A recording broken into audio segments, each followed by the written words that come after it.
Whatever. Hi everybody, my name is Olivia Gudaniec, and today we're here with Jason, who works in the sound department as a boom op. How's your day going? It's going good, you know. So is this a job you saw yourself doing? Originally when I went to school, I went for audio engineering, like in a studio with a big huge board and, you know, band members and stuff like that. So I kind of got into the film part of things through my dad, because he was a director for a long time, so he knew a lot of guys. So you had a connection in the business. I did. The guy who's my boss right now actually gave me my first job because he knew my dad. Wow. So yeah, that was 20 years ago. And you're still here. Yeah. Obviously, not everyone has a connection in the business. What's the best route for newcomers that want to join and become, say, a boom operator? Well, I mean, first off, okay, we'll talk about the boom op thing in a second. But getting into the business is there's a number of different ways. It depends on what you want to do. Some people go to school for it, which does work, and people can get into the film industry from there. Some people just sort of have some technical skills, and then they can apply to the union as a permittee, and one of the two unions that's in town. And there are a number of other smaller kind of starter programs for film and things that people can volunteer at. And yeah, there's the Canadian Film Centre, which is good. Yeah. CFC? Nice. Yep. So let's talk about some skills that a boom operator has to have. Okay. So obviously excellent hearing is one of them. Yes, you need to be able to hear things for sure. What we're sitting on right now is called a pram, and this is sort of an extension of being a boom operator. Okay. A regular boom operator usually just has a big stick with a microphone on it, and they follow Yeah, so I was people going to around. ask, because I've never seen anything like this before. Yes, we'll get to these in just a second. Okay. But being a boom operator, you have a big stick with a microphone on it, and you're following actors around all day. So, like, if we were recording this, if you and I were on a regular film set and you and I were being filmed, there would be a microphone over top, and I'd have to know. If it was scripted, I'd have to know who was going to say what and at what point. And So you have to anticipate movements. You have to know the script. Know the for sure. script. Yep. You have to know what the lighting is, so that I'm not making a shadow on you. And the camera lenses. Knowing what the lens is, so that yeah, you're not in frame, and which is all, you know, it takes time and practice and you know, getting yelled at, but you know. And you can learn focal it. lengths too. I've heard people say. Yep. Yep. That's good as well. You sort of get to know that later on, but. It's mostly about what the frame is for the shot. Yeah.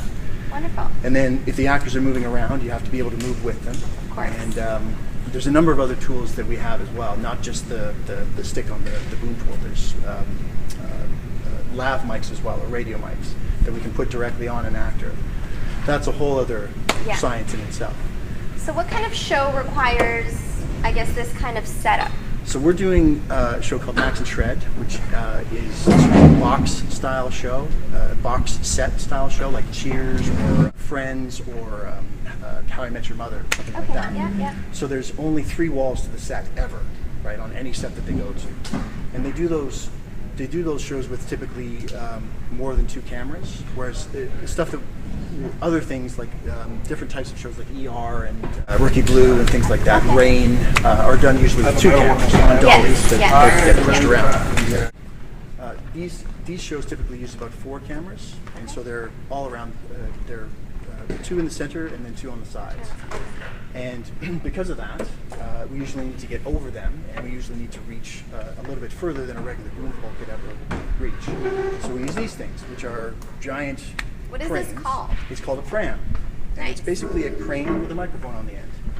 And so this allows us to get up really high. Watch it for a second. Yeah. I can raise this platform. It can go up really, really high. And it can go up even higher than this. But yeah, so the platform can raise. It's got wheels, so it can move around. You know, from one set to the other, but also sometimes during the shot we have to move around. And then as far as the controls for how it works, we have 3 different controls here. We have this, which controls this counterweight here, which sends this part of the arm. Closer and further. Yeah, sorry, I'll do it this way. Which sends this part of the arm in and out. Right? So that's what this controls. Right? And then here, if you'll notice at that end, Oh, it this turns. here controls the rotation of the cage, right? Very cool. And then this here, the trigger, controls the tips. Nice. Right? So from here, So you're you can. constantly adjusting. Oh, absolutely. Yeah. You're pretty much adjusting throughout the whole thing. Trying to make sure that there's each microphone has what they call a polar pattern, which is the sort of range of pickups that the mic it's the range of sound that the microphone has. There's a certain part of it that's perfect, and you can hear things perfectly. And if you're off pattern, as they call it, you won't hear them very well. So Oh, good you're to listening know. for that. Yes. Well, thank you for showing me around. Before I let you go, if there was another job on set you could do, what would it be and why? Lighting. Lighting. Not necessarily. I have to, and I mean, everybody says this, but I think directing would be another thing that I'd like to do. My dad did that for a long time. I'm fascinated with why certain choices are made in different movies, and you know, why this and not this. And, that has to do with the actors as well, but you know, a director is there to sort of oversee the entire thing, and it's his kind of vision as to how things are going to look. Well, thank you, Jason, and thanks guys for watching. Background.